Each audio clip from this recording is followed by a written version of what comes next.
Meus queridos amigos, muito boa tarde a todos.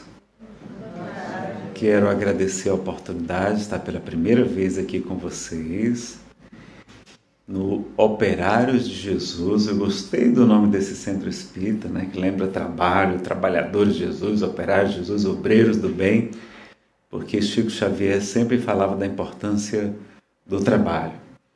A gente vai ver aqui hoje que a gente pode aprender muito com o autoconhecimento, mas a gente não vai fazer autoconhecimento completo em uma única encarnação. Nós vamos precisar de várias para fazer esse desenvolvimento pessoal. Mas trabalhar desde agora, nós podemos trabalhar e muito. E a cada um segundo as suas obras. É assim que está escrito. Jesus nos fala.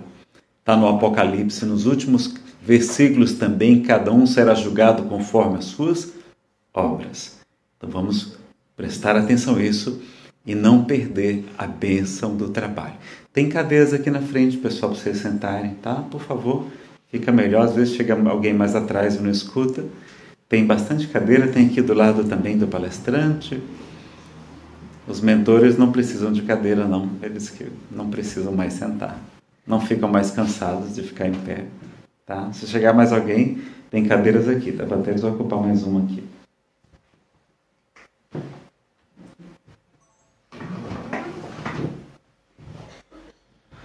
Bom, meus amigos, então, para a gente iniciar, nós vamos ler um poema do espírito Júlio Diniz, que vai ter muito a ver com o nosso tema de hoje, que nós vamos focar mais no tema orgulho e suas máscaras. E ele se chama O Esposo da Pobreza. É do espírito Júlio Diniz, a psicografia é de Francisco Cândido Xavier e o livro é Parnaso de Além Túmulo, da editora da Federação Espírita Brasileira. E ele vai nos ensinar. Francisco de Assis um dia, assim que deixara a orgia no castelo, entregou-se à natureza, a uma vida de aspereza num canto doce e singelo. Abandonara a vaidade, buscando a paz da humildade, a santa luz da harmonia. E nas horas de repouso, Francisco, em estranho gozo, a voz de Jesus ouvia: Filho meu, faze-te esposo da pobreza desvalida, e emprega toda a tua vida na doce faina do bem. Francisco, ouve, ninguém vai ao céu sem a bondade, que é a grande felicidade de todos os corações. Esquece as imperfeições, vai, conforta os desgraçados, sedentos e esfomeados, flagelados pela dor. Quem alivia e consola, recebe também a esmola das luzes do meu amor. Francisco chorava e ria, e em divinal alegria via os lírios e os jasmins, que não fiam, que não tecem, com roupagens que parecem vestidos de serafins. As aves que não trabalham e, no entanto, se agasalham nos celeiros da fartura, saltando de galho em galho, buscando a graça do orvalho, bênção do céu doce e pura. Vi a terra enverdecida, exaltando a força e a vida, a seiva misteriosa no seio dos vegetais, das almas dos animais. E, sobretudo, ainda via a sacrossanta harmonia do coração sofredor, que, não tendo amor nem luz, tem tesouros de esplendor no terno amor de Jesus. Francisco de Assis, então, submerso o coração em sublimes alegrias, entregou-se às harmonias vibrantes da natureza, tornou-se o amparo da dor e, guiado pelo amor, fez-se o esposo da pobreza. Então fica o convite de Júlio Diniz, o esposo da pobreza, para a gente lembrar deste homem extraordinário, Francisco, o Sol de Assis. Vai ter muito a nos ensinar Francisco, porque ele foi um grande exemplo de caridade, mas também de humildade, não é?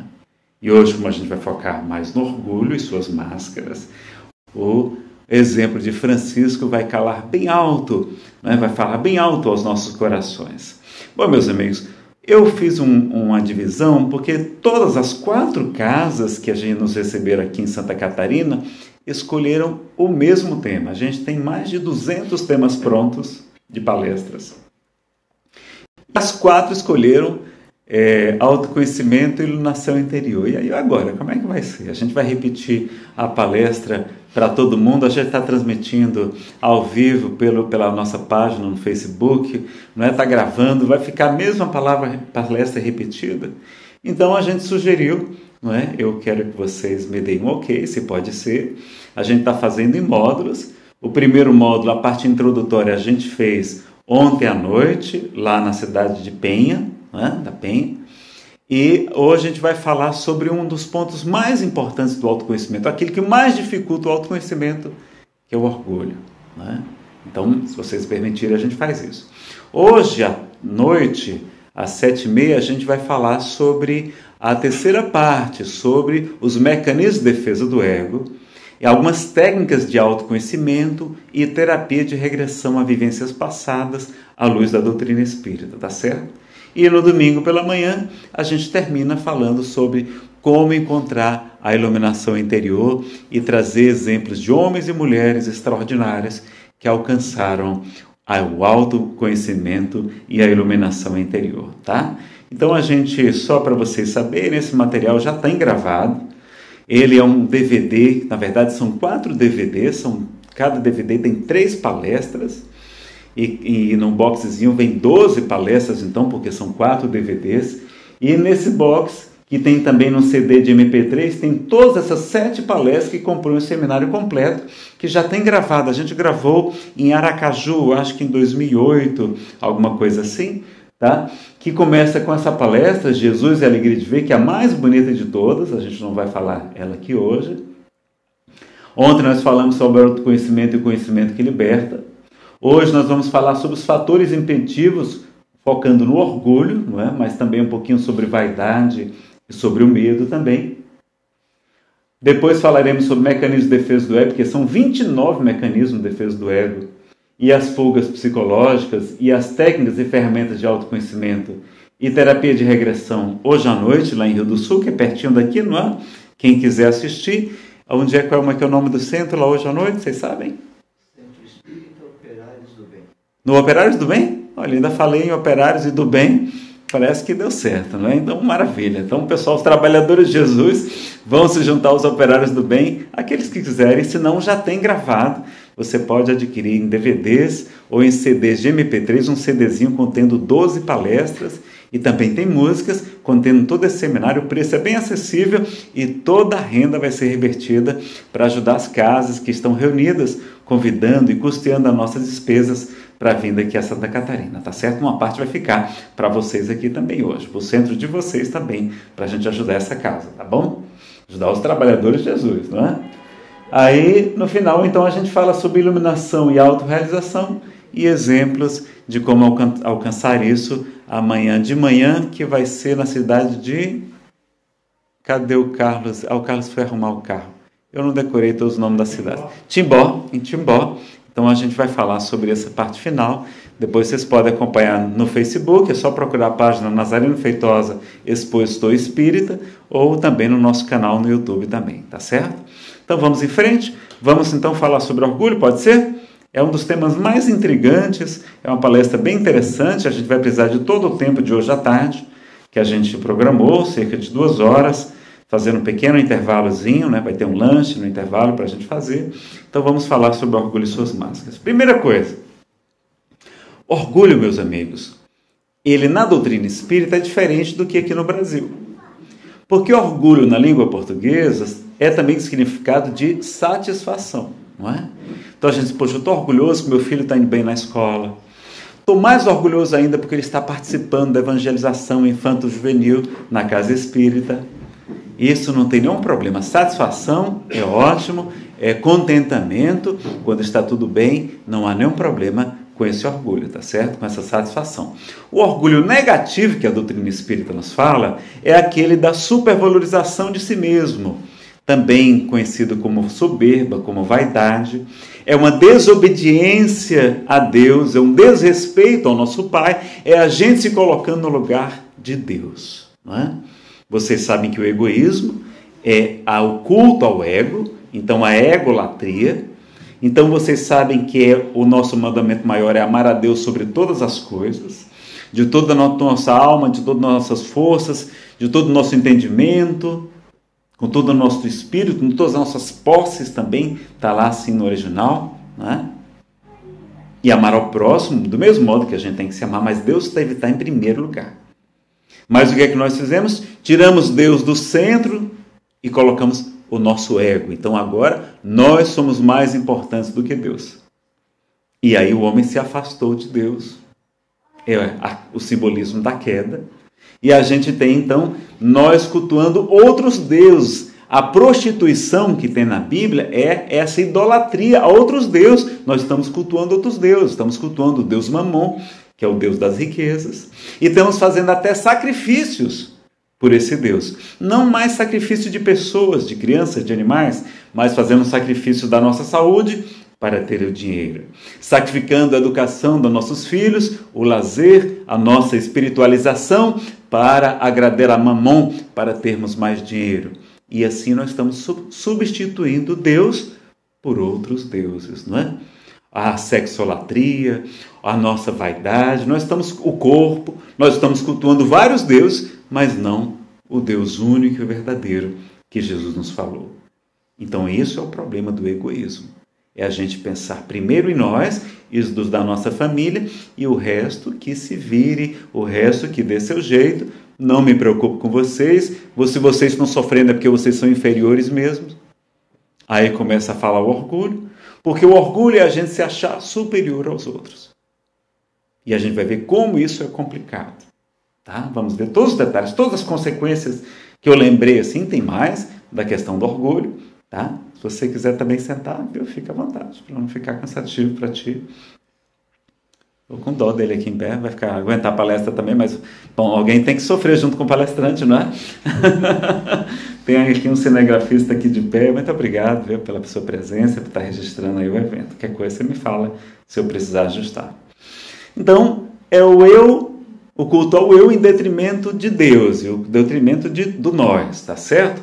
E na tradição judaico-cristã, não na Bíblia propriamente dito, mas na tradição, nos vários livros, nas literaturas que temos, o orgulho é atribuído a Lúcifer.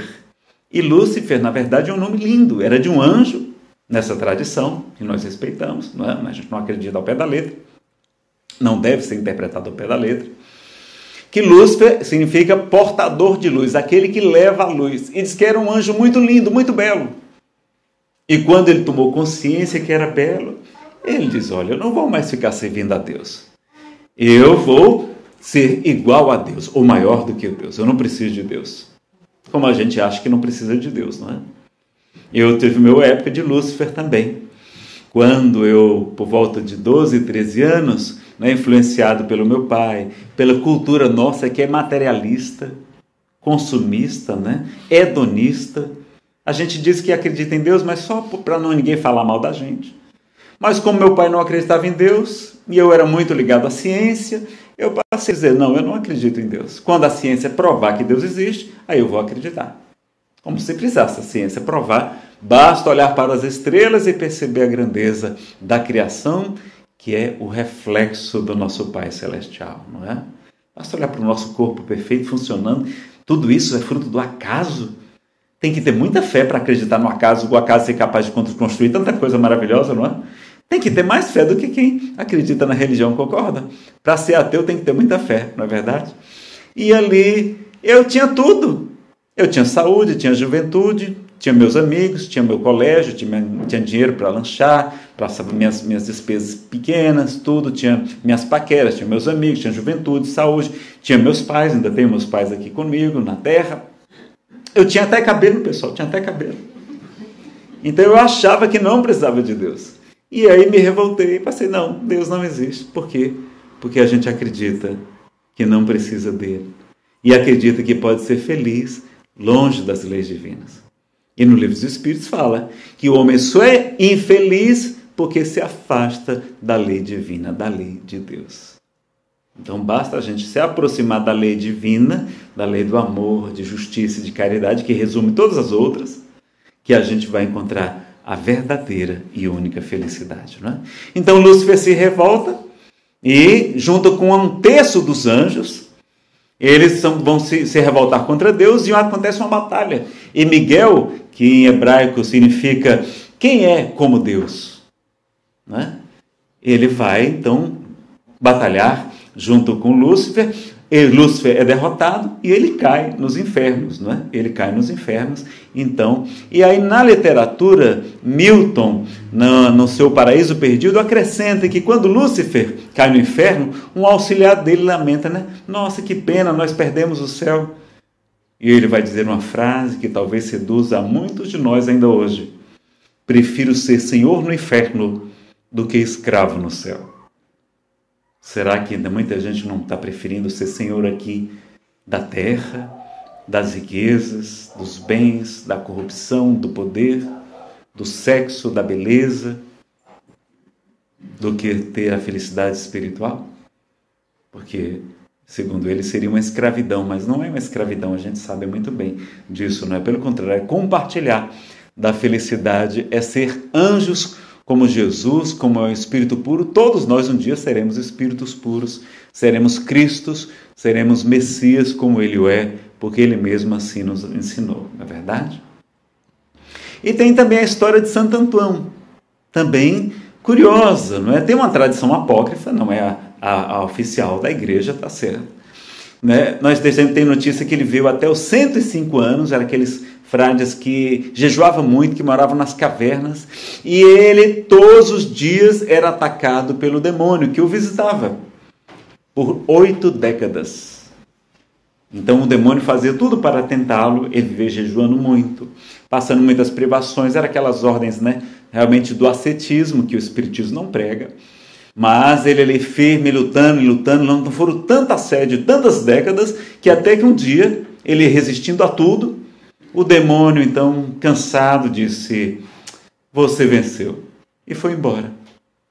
Nessa hora que o demônio foi embora, Santo Antão foi fazer uma prece, agradecendo, e disse: obrigado, Senhor, agora eu me tornei um santo. Naquela hora, o diabo sorriu e retornou, voltou. Porque ele estava com o orgulho de ser santo, a vaidade de ser santo. Olha que coisa. Então, às vezes, a gente está com orgulho de querer ser santo também, de querer ser melhor do que os outros, de querer ser perfeito, não é? Então, vejam como é curiosa essas tradições, essas informações, só para nos ajudarem a ilustrar melhor a história do orgulho e da vaidade, que é muito pouco compreendida entre nós, tá bom? A vaidade vai levar até a Guerra de Troia, na literatura de Homero, em Ilíada. Vocês vão saber que deusa Éris, que é a deusa da discórdia, ela não é convidada para uma festa entre os deuses. E aí ela chega lá e coloca um pomo de ouro. E vai dizer: a deusa mais bela vai ganhar esse pomo de ouro. E aí foi aquela confusão. As deusas, que não tinham nada de deusas propriamente, né? Tinham muitas paixões humanas, começaram a disputar quem era e pediram a Zeus, que era o pai de todos, que dissesse quem era a mais bela. E ele ficou em maus lençóis. O que é que ele fez? Estabeleceu um juiz, convocou Paris para ser o juiz daquela disputa, que ele não ia querer desagradar nenhuma das filhas, né? E Paris então ia ser o juiz. E tinha corrupção até na mitologia grega, imagine. Aí cada uma das deusas foi levar oferendas a Paris para conquistar o voto, para se ganhar o voto dele. E uma delas, Juno, oferece todo o poder disponível. Minerva vai trazer uma das, talvez, das mais tentadoras para nós, né? A sabedoria, o discernimento, saber entender tudo, o conhecimento das coisas. Olha que coisa extraordinária. Mas Afrodite vai trazer uma proposta, dizer que, olha, eu vou lhe dar a mulher mais linda do mundo e ela vai ser super apaixonada por você. Qual vocês acham que ele escolheu? A mulher mais linda e apaixonada, coisa muito difícil de acontecer, né? Muito linda e muito apaixonada, É difícil de acontecer essas coisas, não é? E aí está instalada a guerra de Troia em disputa de Helena, que era essa mulher, a mulher então confiada a Paris, porque ele escolheu Afrodite, tá certo? Vejam quanta coisa vai estar por trás da vaidade, do orgulho, até na mitologia. E a gente vai então lembrar de Jesus quando ele nos fala que aquele que se eleva será rebaixado, aquele que se humilha será exaltado. Né? Isso é muito caracterizado na dependência química. Enquanto o dependente químico nega que ele é dependente, que ele acha que ele pode parar a hora que ele quer, ele não consegue se tratar. Mas quando ele reconhece a sua fraqueza, então ele começa assim o seu tratamento. Então, aquele ator de artes marciais de Hollywood, Jean-Claude Van Damme, ele vai dizer que no dia que ele reconheceu que a cocaína era mais forte do que ele, aí ele pôde deixar a cocaína. Mas enquanto ele achava que ele era superior à cocaína, ele não conseguiu largá-la. E ele ainda vai acrescentar, quando os apóstolos estão disputando quem seria o maior de todos, quando Jesus então retornasse ao mundo maior, quem seria o maior entre os apóstolos? E aí o que é que ele faz? Vendo a disputa, ele dá o exemplo, dá uma lição simbólica.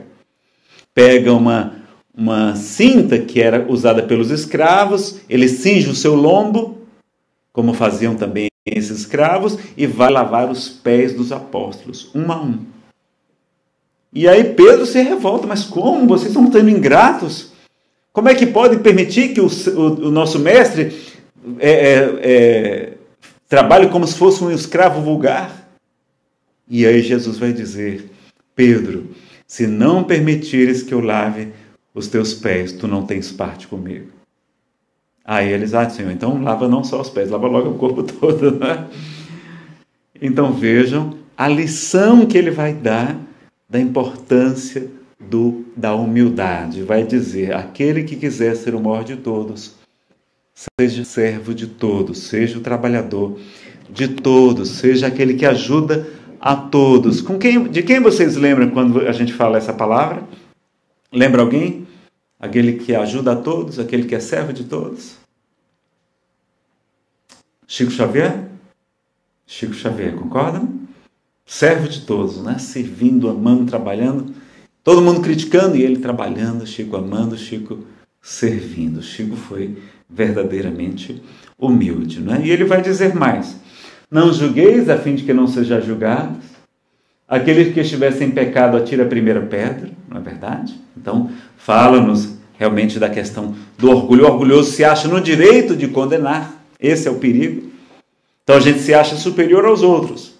E aí, como eu sou superior, eu posso acusar o político tal de corrupto, o outro tal de corruptor, não é? Aquele é de bandido, aquela outra pessoa, porque, claro, eu sou superior. Mas nós não somos. Tanto que Jesus vai dizer que aquele que diz para seu irmão raca, que é uma palavra que significa desprezível, que fazia até um gesto, né, de desprezo, é passivo de responder diante do sinédrio, do tribunal da Judéia. E aquele que chama seu irmão de louco, de doidinho, é passivo de responder diante do Geena, diante do fogo, que nunca era apagado, que era um local onde tocava lixo, tocava fogo no lixo da cidade. Então era o Geena, era o local onde não podia apagar o fogo, porque estava sempre recebendo lixo, e foi traduzido como fogo eterno, só para vocês saberem, tá bom? O Evangelho segundo o Espiritismo vai dizer no capítulo 7, item 12, o orgulho, eis a fonte de todos os males. E ele acrescenta no capítulo 10, se o orgulho é o pai de muitos vícios, né, de muitos defeitos, é também a negação de muitas virtudes. Encontramo-lo no fundo e como móvel, motivo de quase todas as ações. Por isso, Jesus se dedicou a combatê-lo como o principal obstáculo ao progresso. Então, a gente aprende na questão 919 do Livro dos Espíritos. Kardec pergunta, qual o meio prático mais eficaz de o homem melhorar-se nesta vida e de resistir aos arrastamentos do mal? E Santo Agostinho responde, um filósofo da vossa antiguidade já vos disse, conhece-te a ti mesmo. Ele diz, olha, compreenda essa máxima e pede para explicar. Ele vai narrar como é que a gente aprende a fazer o autoconhecimento. Leiam, dever de casa, questão 909, a letra A, que é de mais de uma página, tá certo? De O Livro dos Espíritos, tá bom? Para fazer todos os dias, todas as noites. Tem dicas preciosas lá de Allan Kardec. A gente leu isso ontem à noite. Então vejam que é importante o orgulho porque ele é o principal obstáculo ao progresso. É o principal obstáculo ao autoconhecimento, é o orgulho. Ele não deixa a gente enxergar as nossas imperfeições. A gente só enxerga aquela imagem idealizada que não corresponde à realidade, que a gente cria ao nosso respeito. Nós não somos aquela pessoa que a gente imagina, nós somos outra pessoa. Nós somos o que os outros pensam de nós, não é assim? Também. Mas a gente cria uma imagem distorcida. A gente não se enxerga porque a gente não aceita o nosso orgulho. A gente não aceita o nosso egoísmo. A gente não aceita a nossa preguiça. A gente não aceita, não é, a nossa... a gente ser mão de vaca, a nossa sovinice, a nossa maledicência, uma série de defeitos que nós trazemos, a gente não enxerga, a gente enxerga só as qualidades e amplifica as qualidades e diminui os defeitos. A gente coloca a sombra debaixo do tapete, não é? Mas precisamos iluminar. Iluminar é lançar luz na sombra. Autoiluminação não é angelização, é lançar luz na nossa sombra. O que Jung chamou de sombra, que são essas nossas dificuldades, nossas imperfeições morais que a gente ainda não consegue enxergar. Tranquilo? Então vamos em frente. Olha o que é que diz o Livro dos Médiuns. Todas as imperfeições morais são outras tantas portas abertas ao acesso dos espíritos maus. Porém, a que eles exploram com mais habilidade é o orgulho, porque a criatura menos confessa a si mesma. Então, as imperfeições morais são tomadas, são plugs mentais que permitem a obsessão, a influência negativa dos espíritos maus sobre nós. Só existe obsessão porque a gente tem imperfeições morais. Se a gente fosse o espírito puro não sofre obsessão, tá certo? Porque ele não tem as tomadas que a gente tem. E qual é que eles aproveitam com mais frequência? O orgulho. É a porta de entrada principal do acesso deles, é o nosso orgulho. Mais um motivo para a gente estudar sobre o orgulho, não é? E o que é o orgulho, então? Vamos analisar? Bom, supervalorização de si mesmo também é chamado de soberba, não é? A gente supervaloriza em relação aos demais. Ele é também considerado complexo de superioridade, a gente se acha superior. Provoca uma cegueira espiritual, a incapacidade da gente enxergar as nossas imperfeições morais. Então é uma cegueira. Por exemplo, a gente pode perguntar, lá no Livro dos Médiuns, também Kardec pergunta se a gente deve tentar convencer o incrédulo. Aí eles dizem que depende da incredulidade. Se for incredulidade por sistema, não é? Realmente a pessoa tem aquilo como sistema de vida, como uma filosofia, deixai-o por conta da providência divina. A providência divina, ele vai ter um momento de despertar. E vai nos convidar, procurai antes aqueles que sofrem, aqueles que estão com o coração fértil, o solo fértil, para receber e agradecerão com cânticos de louvor a Deus a mensagem consoladora e esclarecedora que a doutrina espírita é capaz de proporcionar. Então a gente não perder tempo com essas pessoas, porque elas estão cegas. Eu estava cego e precisei da amiga depressão bipolar grave, uma quebra financeira de nós perdermos todo o nosso patrimônio, ficarmos desesperados, sermos despejados de casa. A gente só não passou fome porque meu pai já estava aposentado do trabalho dele. E isso foi a nossa libertação. Eu agradeço a quebra financeira, porque senão até hoje eu estava com essa cegueira do orgulho. Porque a riqueza, meus amigos, se ela é fruto do trabalho honesto, não tem nenhum problema com a riqueza. Mas ela é uma prova mais perigosa do que a pobreza. Porque ela é o supremo excitante do orgulho, do egoísmo e da vida sensual, da vida sensorial, da vida material. Então é mais difícil entrar um camelo pela porta, não é? Ou cabo feito da corda do fio de cabelo, do cabelo do camelo, passar por uma agulha, do que um rico entrar no reino dos céus. A beleza e a riqueza são provas mais perigosas do que a feiura e a pobreza.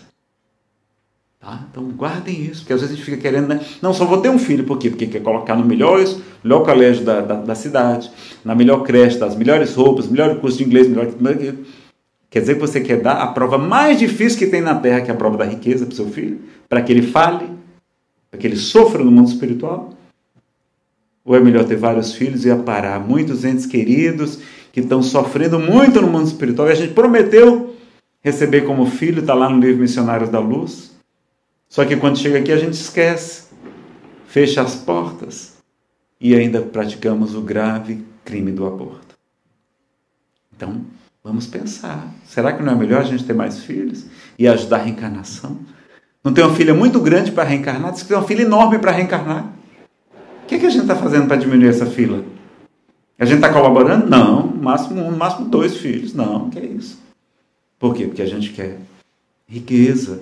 A gente quer dar aparentemente o que é melhor. Mas o Espiritismo diz que isso é o pior que a gente pode dar para os nossos filhos. A riqueza. Tá? Só essa dica. É desconhecer o passado de equívocos. A gente não reconhecer que tem um passado milenar de muitos equívocos que a gente precisa reparar. Então a gente não enxerga também, além das imperfeições morais, os débitos do passado. E a gente se arroga no direito de condenar, de apontar o dedo, de julgar, que a gente não tem esse direito. Aliás, nessa época de política, leia o livro Conduta Espírita, no capítulo Ante a Política, nos embates políticos, aliás. André Luiz vai dizer: jamais condenar os que estão investidos em cargos públicos. Jamais condenar, sob pretexto algum. Mas sim orarmos por eles, porque eles estão diante de muitas responsabilidades. E o sofrimento deles é muito maior. Então vamos orar por eles. É assim que a gente tem feito nas nossas redes sociais, no nosso WhatsApp, no nosso Facebook. É isso que a gente tem feito. Então, vamos ler Conduta Espírita, uma obra obrigatória, leitura obrigatória para todos nós que queremos nos esclarecer nas luzes do Evangelho. De André Luiz, psicografia de Valdo Vieira, editora da Federação Brasileira. Que filhos, que consequências do orgulho? Nós temos a mágoa, então a gente só precisa perdoar porque um dia se magoou. Se a gente fosse humilde, a gente nem sequer se magoava. Vocês lembram de Gandhi? Quando alguém o agrediu certa vez, perguntaram: Gandhi, o senhor perdoa esse seu ofensor? Ele disse: não, meu filho, não perdoa. Mas como? O senhor prega a compaixão, a rinça, a não violência e não vai perdoar esse rapaz? Não vou perdoar.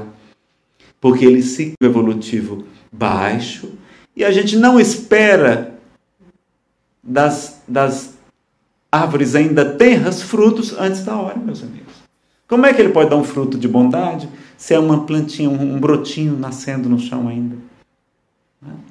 É porque a gente quer que todos sejam perfeitos quando a gente mesmo não é perfeito. Né? Então provoca mágoa. O melindre, olha, o grande problema da casa espírita, que é o melindre, é filho de quem? Orgulho. A gente esquece que fizeram fazer. Chico Xavier teve que lamber feridas. Lamber feridas da perna do menino Moacir, quando ele foi criado pela sua madrinha, Dona Rita de Cássia. Teve que lamber a ferida da perna dele, que estava sem sarar há vários dias. Alguém da rua disse que era uma simpatia que funcionava. A madrinha: Chico serve, ela te serve. E Chico foi chorando lá pro quintal, quando ele enxergava a sua mãezinha. Maria João de Deus aparecia para ele em espírito. E ela disse: meu filho, obedeça a sua madrinha. Mas mamãe, a senhora acha que isso vai curar a ferida? Não, não vai curar. Mas nós vamos colocar remédio espiritual e o menino vai ficar bom. E ela vai ficar tão feliz com a sua obediência que vai parar de bater tanto em você. Que ele recebia varas de marmelo, surras todos os dias de varas de marmelo. Um garfo era espetado no seu abdômen, que provocou inclusive uma hérnia mais tarde. Chico tem que lamber feridas, não é? Chico tem, mas a gente não. A gente, ninguém pode falar um ai. Uma crítica justa, necessária, porque crítica é faxina, limpeza, e todos nós precisamos de faxina, de limpeza. Que a gente já abandona a nossa bênção, que é o quê? O trabalho no bem. A gente, ninguém pode falar um ai, mas Chico Xavier não. Chico tem que lamber feridas, porque a gente é muito melhor do que Chico Xavier, não é verdade? Será que a gente é melhor do que Chico Xavier? Então vamos ter mais humildade, escutar o que é que os nossos inimigos falam. Diz lá a questão 919A, que os inimigos Deus coloca no nosso caminho para eles serem como um espelho para nos ajudar a enxergar aquilo que os amigos não enxergam, não falam para a gente. Né? Se tiver um copo com água aqui na mesa, por favor, eu gostaria, tá? Um copinho com água, de preferência que não esteja gelado. Pode deixar já perto, até melhor. Então, a fascinação dos médiuns, não é, também é provocada pelo orgulho. O médium tem problema de autoestima, aí quer parecer que é chique, quer para o que ele quer, porque tem muita gente com problema de autoestima. Aí precisa dos aplausos, do reconhecimento das pessoas, aí começa a se deixar fascinar, o espírito começa a estimular o orgulho dele e ele se deixa envolver. E então é o que acontece. A fascinação dos médiuns também provocada pelo orgulho, não é? Vocês sabem por que eu me tornei palestrante?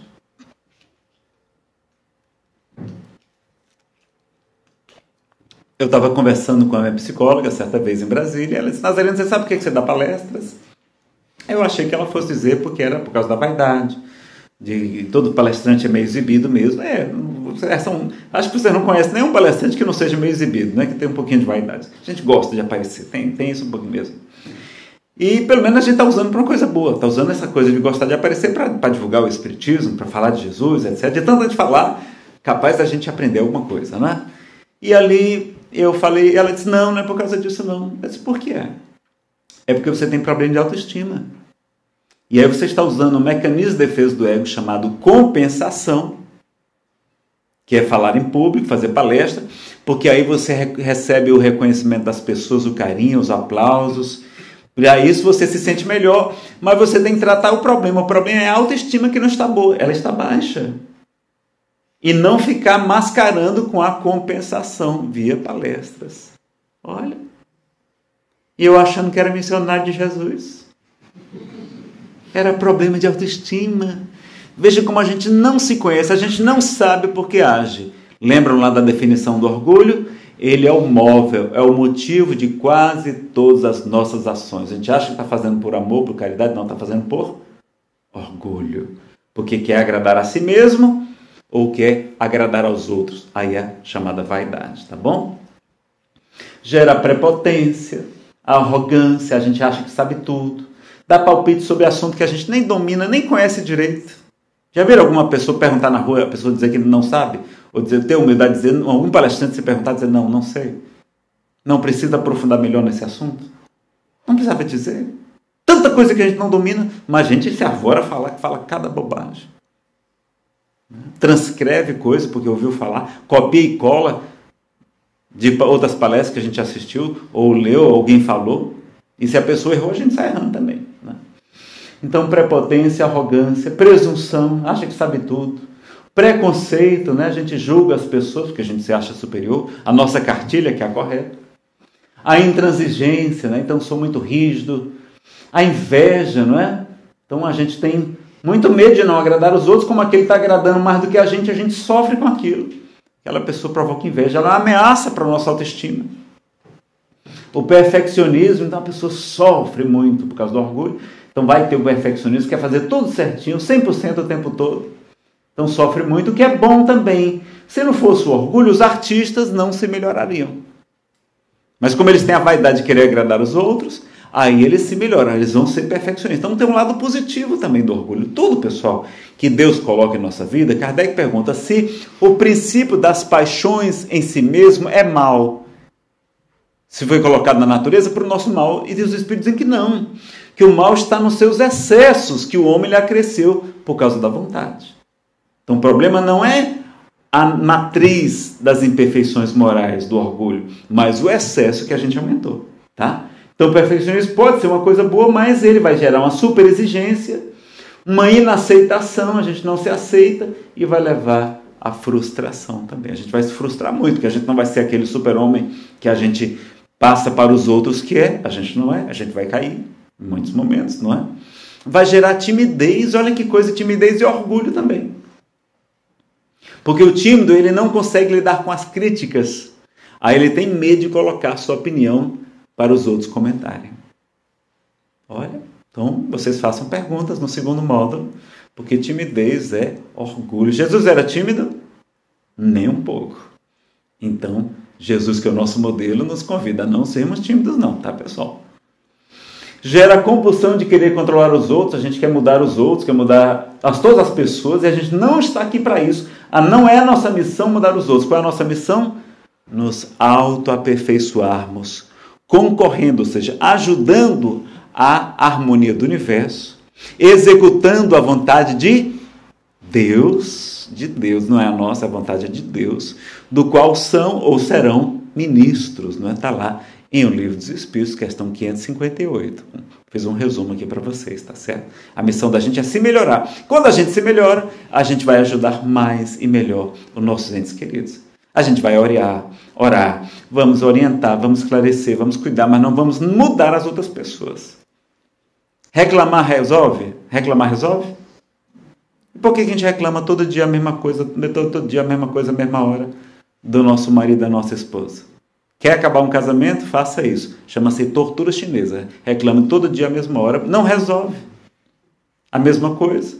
Você vai acabar seu relacionamento. Chega uma hora que o copo transborda e a pessoa não aguenta mais. Então, já combinei com a minha esposa. Fernanda, vamos fazer assim, não vamos reclamar um com o outro, mas não. Vamos combinar de fazer isso só uma vez por mês. Então, quando sai o salário, que a gente fica feliz que Deus colocou na nossa conta mais um dinheiro, nos emprestou um dinheiro para a gente fazer, que não é nosso, é dele. Aí a gente fica feliz e vamos lembrar, porque tem que chamar a atenção. Olha, você está fazendo isso aqui, não está legal, vamos modificar isso e tal. Mas não muda, as pessoas não mudam, pessoal. As moças, quando casam com a gente, os rapazes, elas assim, não, quando eu casar com este cabra, lá no Ceará a gente chama cabra. Quando eu casar com este cabra, eu vou colocar ele nos eixos, colocar ele nos trilhos. E para a decepção delas, nós, os maridos, nós não mudamos, nós só pioramos, né? A gente só piora, a gente não muda. Já nós, os rapazes, casamos com as moças querendo que elas nunca mudem. E elas mudam, é uma coisa horrorosa, não fica ninguém satisfeito, não é? Então, o orgulho é que gera a compulsão. A gente quer que... Por que o meu jeito é que é o certo? Não, cada pessoa é diferente, nós somos únicos, nós somos obras-primas da criação. Deus só sabe contar até um. Ele não cria 2, 3 iguais, não. Ele cria mais um, e mais um, e mais um. Nós somos obras-primas, meus amigos. E cada um está num nível evolutivo diferente, teve um passado diferente, tem problemas diferentes, sonhos, objetivos, gostos diferentes. Por que a gente quer padronizar todo mundo? Agora, a nossa vaidade a gente vai nos transformar em cópias. Jung dizia que nós nascemos originais, mas morremos cópias da sociedade. Porque temos medo das críticas e nos adaptamos a ela, tá vendo? Então gera acomodação também, o orgulhoso acaba gerando acomodação, porque é por causa da vaidade. Gera ingratidão, né? A pessoa é ingrata, não reconhece porque ela é superior. Gera crítica. Gera teimosia, obstinação, a pessoa é teimosa.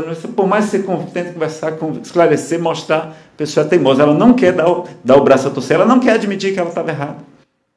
O mais difícil é ela admitir que estava errado. Vai gerar o materialismo, o orgulho. Olha que problema sério aí o orgulho. Porque aí o homem se acha superior a Deus e vai cultivar agora o Deus Mamon, o Deus das riquezas, o ateísmo, né? Quantas pessoas hoje deixando de acreditar em Deus e cometendo suicídio? A maior causa de suicídio, pessoal, não é a depressão, não, é o materialismo, é o ateísmo. As pessoas dizem que acreditam em Deus, mas elas não vivem como realmente pessoas cristãs que acreditam, que têm fé, como a doutrina espírita é capaz de nos proporcionar. Vamos divulgar mais o espiritismo para que a gente não tenha tanto sofrimento, porque o suicídio provoca sofrimento. Né? Nenhum suicídio é igual ao outro, ninguém está fora das mãos de Deus, todo mundo vai ter chance de se recuperar, mas nós precisamos ajudar. E aqui tem muito suicídio, né? Aqui no sul do país, não é verdade? Então, vamos estar atentos a isso, tá? Fundamentalismo, então a gente é o dono da verdade. Irretratabilidade, né? A palavra de rei não falou, não volta atrás. Por que não pode voltar atrás? É sabedoria reconhecer que estava errado. Competitividade em vez de cooperação. Revolta, então a gente está sofrendo aqui na Terra, aí fica revoltado. Em vez de pensar que aqui é um mundo de expiação, ou seja, um mundo de purificação, é um mundo de sofrimento mesmo. Um mundo de provas, um mundo de testes, de avaliações. É apenas 1 minuto diante da eternidade do século. Então é natural sofrer aqui na Terra. Quem não estiver sofrendo aqui na Terra, pessoal, tem algum problema, algum transtorno psiquiátrico. Que todos nós estamos sofrendo aqui. Não é? Porque tem gente que é meio alienada do mundo, aí às vezes não sofre. Mas rico, jovem, velho, bonito, magro, rico, gordo, todos sem exceção, sofremos. O que é um mundo de expiação e provas? Aqui já é umbral. Não tenho medo de ir para umbral, não. Aqui já é umbral, tá certo? Aqui já estamos nele. Então, em vez de ter o bem sofrer, de que nos fala o Evangelho, que é o bem sofrer, é sofrer sem revolta, sem lamentação, sem murmúrio, sem queixa, com confiança em Deus, a gente vai ter o mal sofrer, como ensina o Evangelho segundo o Espiritismo, tá? São chamados tormentos voluntários, sofrimentos voluntários que a gente não precisava passar, mas a gente acrescenta ao nosso fardo, por quê? Por causa da nossa revolta, por causa da nossa inveja, por causa dos nossos problemas, frutos do orgulho, porque a gente acha que a gente não merece sofrer. Um dia eu estava me queixando porque eu estava com depressão.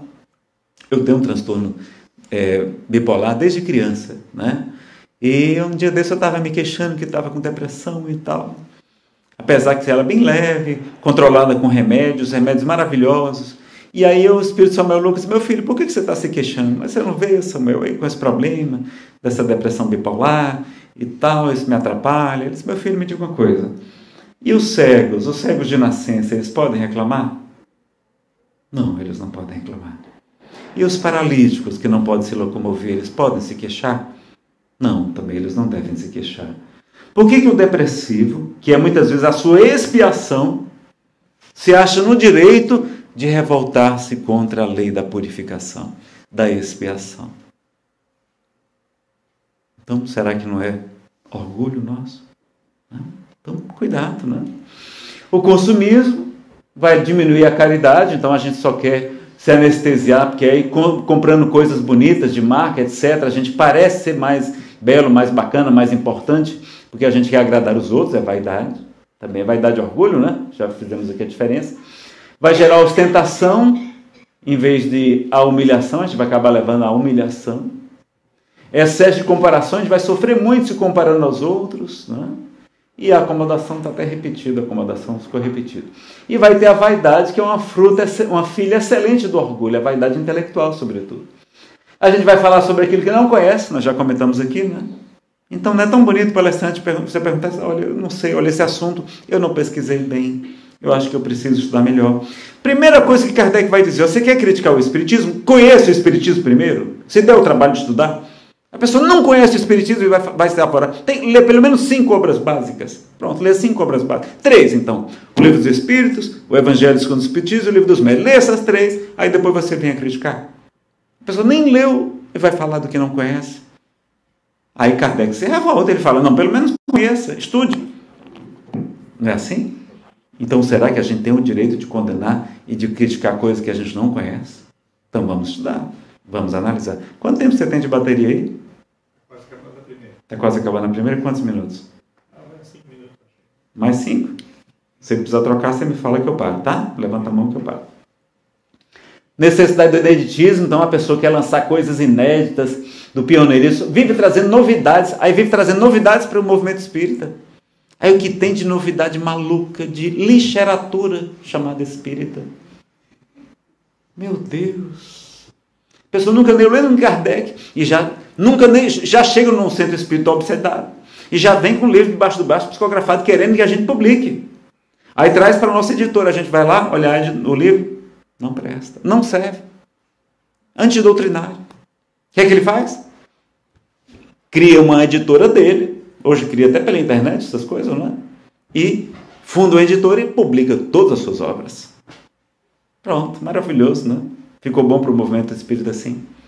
Aí o que tem de bobagem espírita, com o nome de espírita, porque vende, infelizmente, e o povo gosta dessas novidades, o povo adora novidade, soluções mágicas, porque a gente não quer sofrer, a gente quer soluções, ó, com estalar de dedos. É isso que o Evangelho ensina? Não. Então, muito cuidado com muitas obras antidoutrinárias.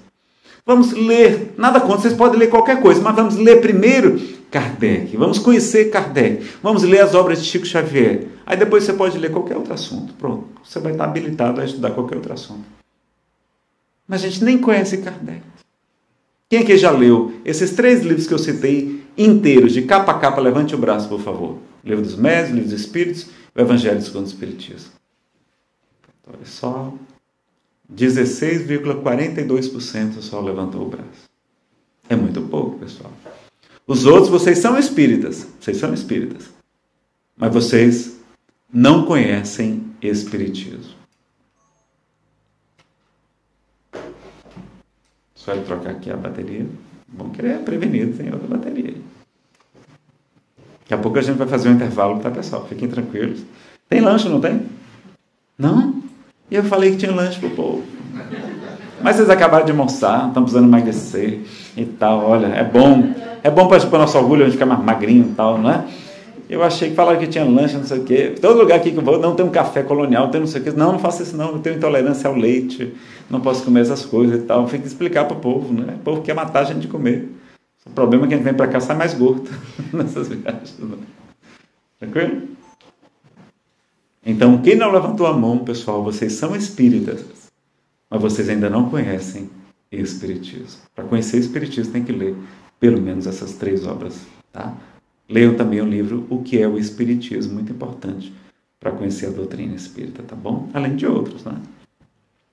Então a pessoa vê necessidade de novidade, ou então vira crítico implacável, né? Juízes do mundo são aquelas pessoas que são os ortodoxos demais, é a ortodoxia exagerada. Critica todo mundo, critica instituições nobres, critica pessoas nobres que fazem um trabalho maravilhoso. Por quê? E aí criticam até os palestrantes que brilham. Por quê? Porque são ameaçados pelos holofotes. Eles, tá vendo? É vaidoso, é orgulhoso, é não sei o quê. Aí lança artigos na internet, manda spam, manda para todo mundo receber os artigos dele. Só que aí ele fica dizendo, olha aqui, as luzes da ribalta, aqui o tal pessoa. Aí eu vou escrever para um dele e dizer assim, meu amigo, você não está vendo que você que está procurando as luzes da ribalta dos artigos? Não tem só as ribaltas das palestras não, que você não consegue, que você não tem a competência de fazer lá. Tem também as luzes da ribalta de você escrever artigos, de escrever as críticas, que esta você quer ser o maior de todos. E é verdade. Mas a gente tem jeito para falar, tem que ter jeito para falar as coisas, né? Porque senão a pessoa sempre é linda, vira seu inimigo mortal, aí é mais um obsessor encarnado que é pior para lhe perseguir, não é? Então vejam, tem isso também. Tem de um lado o excesso do que não presta e tem também o excesso da ortodoxia. Tem gente que não aceita nem os livros de Kardec, de Chico, aliás, as obras de Chico Xavier. Vocês sabem quem mais foi que criticou o Chico Xavier? Quem fez mais Chico Xavier sofrer fomos nós, os espíritas, os ortodoxos. A gente fez o Chico sofrer muito, porque quando saiu o nosso lado, todo mundo foi dizer que ele estava obsedado. Várias questões científicas. André Luiz trouxe, gente da área da ciência veio desse Chico, olha, ele está errado, a ciência diz que é diferente. Ele consultou André Luiz, não, André Luiz disse que o que ele falou é o que está certo. Você está obsediado. Você vai cair. Ele disse, não vou cair porque eu nunca me levantei. E aí prosseguiu, amando e servindo. E aí, depois de décadas, a ciência vai dizer, Chico é que estava com a razão. André Luiz é que estava com a razão. Olha. Então vejam, cuidado com os dois extremos, não é? Nem um tanto extremo, nem tanto outro. Então essa disputa dos holofotes não é só para palestras, também tem dos artigos, das revistas, etc. E tomar muito cuidado com a hipocrisia, que foi o defeito que Jesus mais combateu. O que significa hipocrisia, pessoal? Hipocrisia é fingimento, é disfarçatez, é a representação, é como se a gente fosse um ator. A gente fingia algo que a gente não é. É um discurso diferente da prática. Então, foi o defeito que Jesus mais combateu nos fariseus. Por quê? Porque eles ficavam posando de santos nas praças públicas, vestido de púrpura, faziam longas orações. Tinham 613 mandamentos para a pessoa ser considerada um justo. Quem é que dava conta de fazer? E as pessoas ficavam com sentimento de culpa, mas eles lá posando todos de santos, como se eles cumprissem os 613. E eles não cumpriam. Então vejam o perigo da hipocrisia. Aí o que é que Jesus vai dizer? Ai de vós, fariseus hipócritas, Sois semelhantes a túmulos caiados, brancos por fora, mas cheios de podridão e de iniquidades por dentro. Ai de vós, fariseus hipócritas, eu vos digo em verdade que até as meretrizes, as prostitutas, vos precederão no reino dos céus. Os fariseus, doutores da lei, batem a porta do reino dos céus no rosto dos homens, mas eles próprios não entram sequer. Os fariseus, doutores da lei, colocam fardos desamadamente pesados nos ombros das pessoas, mas eles não levantam um dedo sequer. Os fariseus, doutores da lei, sentam no trono de Moisés. Por isso vocês devem obedecê-los. Fazer o que eles dizem, mas não façais o que eles fazem, porque eles não praticam o que eles pregam. Era só discurso. E eles geravam um sentimento de culpa nas pessoas. Como elas não conseguiam cumprir os 613 mandamentos, não conseguiam fazer o sacrifício, iam levar os animaizinhos para sacrificar no templo, que era obrigação para o judeu, para expiar o seu pecado, a sua culpa, se purificar, tinha que sacrificar um animal. Quando chegava lá com o animalzinho, o sacerdote dizia, não, olha, esse passarinho não serve não, tá vendo? Aquele tem esse defeito, ele tem essa perninha aqui com defeito, tá vendo? Ó? Não serve não. E aí em Jerusalém, lotada, na época da Páscoa, os preços das mercadorias caríssimos, a pessoa quando ia comprar um passarinho, não tinha dinheiro para comprar. E aí o sacerdote dizia, olha, mas aqui no templo nós temos animais do templo para vender. Se você quiser, tem. Quanto é que custa o passarinho do templo? Ora, um passarinho que fosse R$1, na época da Páscoa em Jerusalém, homologado pelo sumo sacerdote, quanto é que era o passarinho? R$10. E a pessoa vinha de muito longe, trazia o seu dinheiro lá da sua cidade, ganhava o dinheiro, digamos, em real, chegava lá em Jerusalém, não, aqui não aceita real, não. O que é que você faz? Ali no átrio dos gentios tem os cambistas, você vai lá nos cambistas, troca seu dinheiro, porque aqui no templo a gente só aceita oferta na moeda do templo. Aí a pessoa ia lá trocar. Quanto é que estava a cotação do real lá? O pessoal não estava 4-1, não estava 20-1. E o pobrezinho não tinha dinheiro para fazer o seu sacrifício e ficava com sentimento de culpa, porque não tinha feito nem a oferta, nem o sacrifício da expiação, da purificação do seu pecado. Não é para Jesus se revoltar? É por isso que ele chamou aquela passagem dos vendilhões do templo. Não é porque estava vendendo coisas no templo, não. É porque estava extorquindo os pobres. Dos 613 mandamentos, mais de 100, cerca de 150 é só sobre sacrifício de animais. Como é que tem que ser feito? Como é que tem que ser o animal? Não é para Jesus se revoltar? Ele vai dizer, minha casa será chamada casa de oração para todas as nações. E fizeste delas um covil de ladrões. Então não era de comerciante, era de ladrões. Covil é de cobre, de bicho, não é? É por isso que ele se revolta. Não era? O comércio é uma coisa necessária, pessoal. Agora, extorquir, como eles faziam, aproveitando na época da Páscoa em Jerusalém, aí era um absurdo. E aí Jesus se revolta. Tanto que ele só vai fazer isso em Jerusalém, na época da Páscoa. Só fez isso uma vez. Não fez em outros locais, não. E ele teve em outras sinagogas, como tem nas passagens bíblicas, tá bom? Então, cuidado com essa hipocrisia que gera o defeito de Jesus. Mais combateu que foi a hipocrisia dos fariseus, doutores da lei, foi a hipocrisia, tá certo? Outros filhos da consequência do orgulho. Vamos lá para o nosso intervalo. Falsa modéstia, que é a hipocrisia também. O que é falsa modéstia? Pessoal, uma coisa é humildade, outra coisa é modéstia. Tem que saber a diferença. Humildade é diferente de modéstia. Modéstia é a pessoa se velar.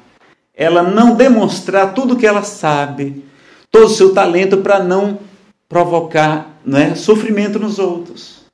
É a pessoa se apagar um pouco. É como os espíritos superiores. Quando eles vêm aqui para a Terra ou para as colônias de espíritos atrasados, o que é que eles fazem? Eles diminuem a sua luz para não ofuscar os outros, para não provocar impacto, não querer ser endeusados. Não é assim? É assim que eles fazem.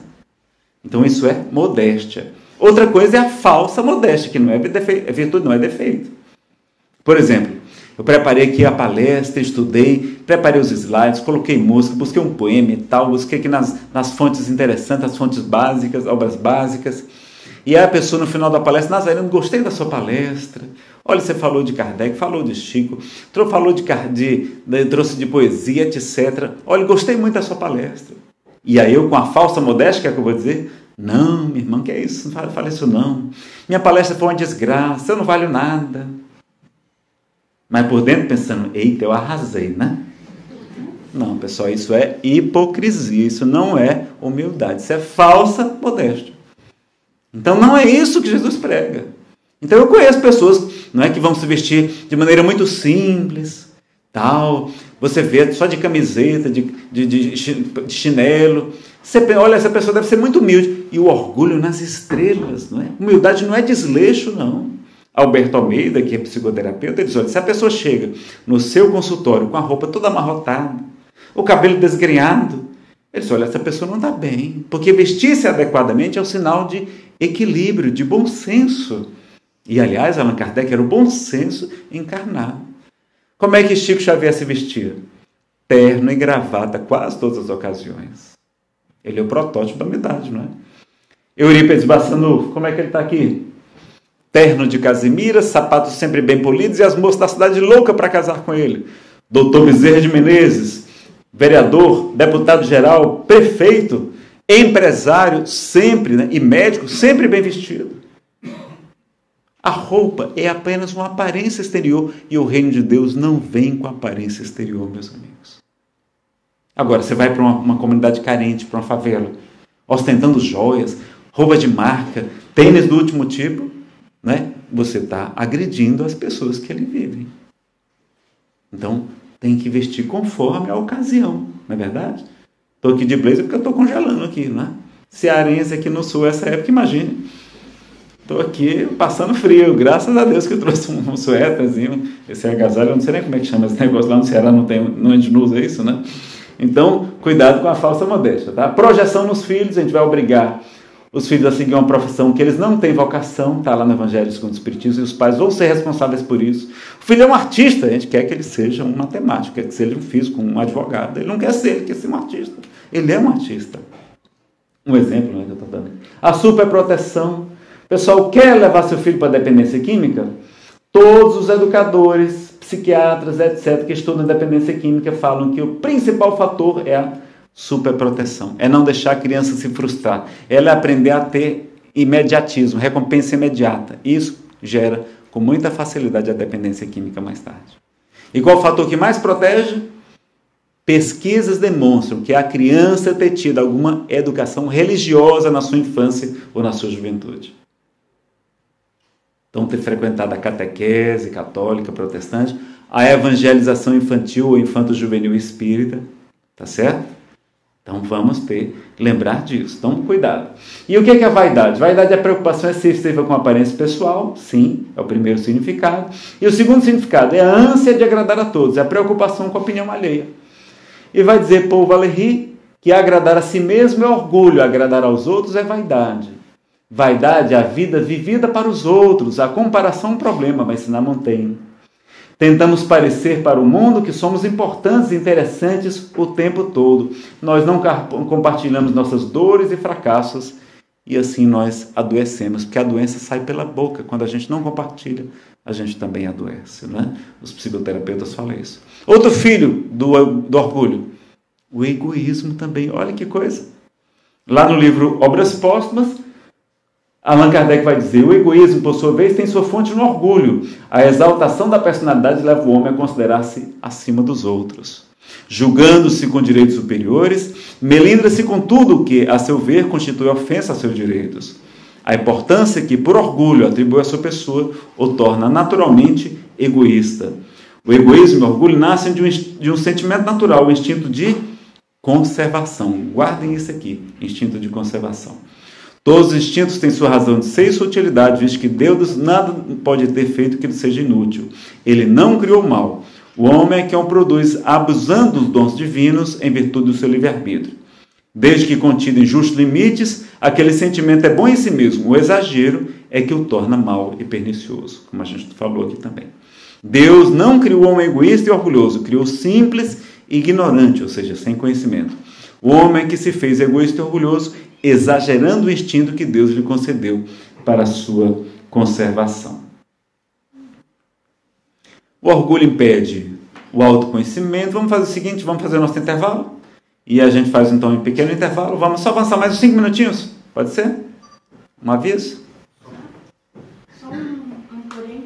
A gente fez um cafezinho modesto para todas as pessoas que estão aqui. Né? Você e todos nós. Modesto, mas a gente queria um pouquinho de compreensão, porque o nosso espaço é pequeno. Não é tão né? Pequenininho, então a gente está organizando ali na biblioteca. Se vocês puderem dar uma ajudinha, assim, uma paciência, que a gente sempre Tá. Querem mais um minutinho? Querem mais um minutinho para terminar de arrumar? A gente Já está pronto? Está organizadinho ali. Então pronto. Então querem fazer um intervalo agora ou querem que eu avance um pouquinho mais? Mais 5 minutinhos? Pode ser mais um pouquinho? Então vamos, todo mundo está de barriga cheia do almoço, né? Então vamos lá o tempo que eles terminam de arrumar lá, mas já está tudo pronto. Eu falei, tinha lanche, olha aí. Foi bom que eles arrumaram o lanche. Eu falei que tinha lanche e eles arrumaram o lanche. Vamos lá. O orgulho impede o autoconhecimento, né? Ele leva a autocrítica exagerada. Ele impede a caridade, gera exigência sem a retribuição. A gente faz caridade, mas quer retribuição. Impede a piedade, nós condenamos sem poder condenar as pessoas, não é? Então não impede a piedade, impede o auto-perdão. Olha aí a gente vai ter o sofrimento da auto-obsessão.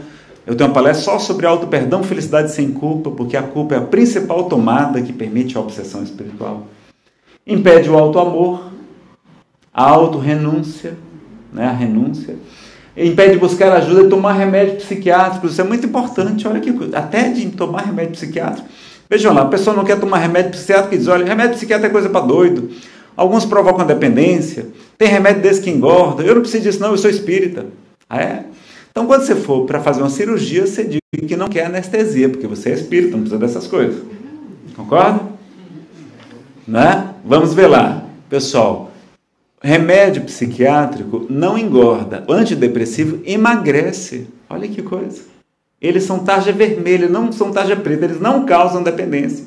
O que causam dependência são os ansiolíticos, são os calmantes que o pessoal está viciadinho aí, que toma sem dever, sem poder, né, sem prescrição médica muitas vezes, que na verdade é usado para ansiedade, não é para depressão. E eles provocam depressão, viu? Se a pessoa está com depressão e o médico passou, é só para você dormir melhor um pouquinho, ou porque você tem um transtorno bipolar, aí pode utilizar ali naquela fase de ajuste, mas é para usar durante 1 mês, 2 meses no máximo. E é fácil tirar o remédio, ele não provoca grande dependência não, tá? E só alguns estabilizadores de humor é que engordam, tá? Não são todos não. Então vamos ver lá. Será orgulho nosso? Que diria Chico Xavier? Pessoal, Chico sempre buscou os médicos, usou continuamente remédios alopáticos, ou seja, os remédios de farmácia mesmo tradicionais, dizia. Está lá no livro, né? Chico Xavier em Goiânia. Olha lá, o que Emmanuel vai falar sobre essa pergunta aqui. Perguntaram a Emmanuel. Os benfeitores consideram plenamente aceitável o tratamento dispensado pela psiquiatria aos doentes mentais que ela recorre? Psiquiatria. Não é psicologia não, psiquiatria, ele está perguntando. Remédio. Resposta. Amigos nossos da vida maior, exprimindo-se comumente sobre o assunto, asseveram que a psiquiatria, tanto quanto a psicologia e a análise, né, a psicanálise de Freud, são caminhos da ciência proporcionados a nós outros, na humanidade, para a libertação dos desequilíbrios mentais que se nos apresentem. Afirmam que o progresso na psiquiatria seja na criação de ansiolíticos, os calmantes, tarja preta, ou neuroléticos, né, que são os antidepressivos, antipsicóticos, estabilizadores de humor, etc., para o alívio, porque muitas vezes não vão trazer cura, mas vão trazer o alívio, ou cura das enfermidades da mente, é muito grande e compete nos prestigiar, no máximo, os domínios da psiquiatria nesse sentido. Mas o orgulhoso, ele é desobediente, ele nega tudo, ele não aceita buscar o tratamento. Então acaba buscando o suicídio. Né? Então vamos orientar as pessoas a buscar tratamento médico que devemos fazer. Ele vai estar, enquanto a gente não consegue tratar a causa da depressão, que às vezes a causa é complicada, eu tenho um seminário só sobre depressão e alegria de viver, tá pessoal? Várias palestras, sou especializado nesse assunto, tá? Não sou médico, mas sou especializado, porque desde criança eu lido com isso. Então tem lá, tem um boxezinho só sobre depressão, tem um CDzinho, letra A, com 12 palestras só sobre o tema. Tem as melhores palestras da gente, são sobre depressão e alegria de ver, tá? São todas alegres, são de cearense mesmo, bem alegre, bem animado, tá? Olha o que a gente deve fazer. A gente deve combater os efeitos. Porque a medicação vai melhorar os relacionamentos, preservando a família, evitando separações. Ajuda a pessoa a retornar ao trabalho, que é fundamental, porque trabalho é terapia. Quando a pessoa se aposenta, você sabe o que acontece? Fica doente, cai em depressão. Eu já trabalhei no INSS. E a gente ainda vira jaquetu. Você sabe o que é jaquetu? Já que tu está aí aposentado, vai ali comprar os remédios na farmácia. Já que tu está aí sem fazer nada, vai ali pegar os netinhos na escola, né? A gente vira mordomo da família. Então, aposentar não vai trazer felicidade, vai trazer mais tempo para a gente trabalhar na casa espírita, ser um trabalhador de Jesus, né? Obreiro de Jesus, a gente está ajudando, colaborando, estudando doutrina espírita e servindo e amando, né? Já está quase no ponto lá. Traz motivação e disposição para começar uma atividade física, que é fundamental. Antidepressivos naturais o corpo produz com atividade física. E para a gente trabalhar no bem, meus amigos, porque é a caridade que cobre a multidão de pecados, né? E o Espírito Samuel Lucas, que nos inspira, ele vai dizer que a medicação altera o humor e auxilia até nas influências espirituais, pela lei de afinidade e sintonia. Na hora que você melhora o seu estado de humor, você se desconecta daquelas entidades que estavam insuflando pensamento negativo, de desamor, de depressão, de morte, de suicídio, de sofrimento, de separação. Olha, então até no problema espiritual o remédio pode ajudar. Mas aí o que a gente vai fazer? Os espíritos vão aproveitar o nosso orgulho, que é o defeito que a criatura menos se confessa, e vão estimular: não, você não vai tomar remédio não, rapaz. Você é espírito, você vai tomar remédio psiquiátrico, rapaz. Você é coisa para quem é fraco. Não é assim? E a gente vai sofrer sem necessidade, porque já tem tratamento maravilhoso. Se o remédio não está bom, peça para o médico ajustar, para mudar, experimente outro, até acertar, porque um vai dar certo para você, tá bom? Tenho certeza que você vai ter um grande benefício também, com um tratamento melhor. E se alguns engordarem, o que é melhor? Um fofinho feliz ou uma magricela triste? Não é melhor um fofinho feliz? É só fazer dieta, pessoal. Eu estava fofinho, agora eu emagreci já. Mas é fazendo dieta, é só fazer dieta, pronto. Tem dietas maravilhosas hoje também, a saúde melhora, o diabetes, o colesterol, pressão alta, tudo melhora. Então vamos só ter mais disciplina, realmente, como a gente sabe, tá bom? Então a gente vai fazer então o nosso intervalo. Antes eu queria dar um recadinho para vocês, pedir para o Jefferson concluir aí as gravações, tá? Dar um recadinho aqui dos nossos CDs e DVDs para quem tiver interesse.